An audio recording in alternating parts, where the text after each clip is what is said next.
আমরা দেখতে পেলাম মাইস্কুলের ঘটনাকে পুঁজি করে আবার আওয়ামী লীগ পুনর্গঠিত হচ্ছে।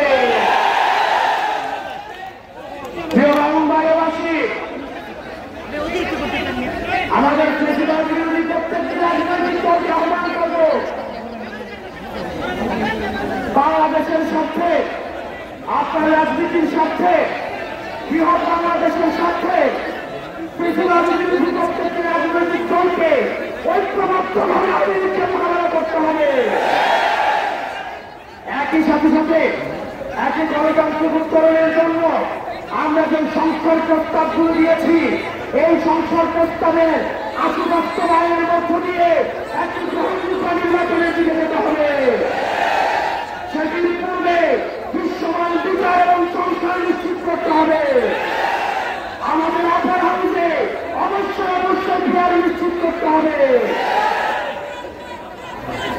প্রিয় ব্রাহ্মণবাড়িয়াবাসী, আমাদের অতীতের শাসকরা আমাদের একটা ভঙ্গুর স্বাস্থ্য ব্যবস্থা দিয়ে গিয়েছে। আপনি রাস্তায় বেরোন, আপনি বাসে চাপা পড়ে যাবেন, আপনি হসপিটালে যান, চিকিৎসার অভাবে মারা যাবেন, আপনি বিমান দুর্ঘটনায় মারা যাবেন, লং দুর্ঘটনায় মারা যাবেন। বাংলাদেশের একটি স্বাভাবিকদের কাছে, অন্তর্বর্তীকালীন সরকারের কাছে আমরা চেয়েছিলাম একটা পুনর্গঠিত রাষ্ট্র ব্যবস্থা।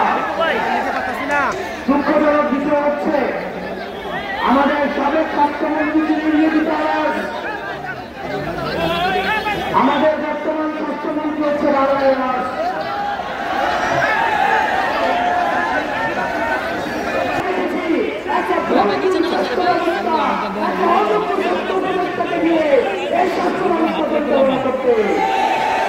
বাংলাদেশে কোনো ডাক্তার ছিল না,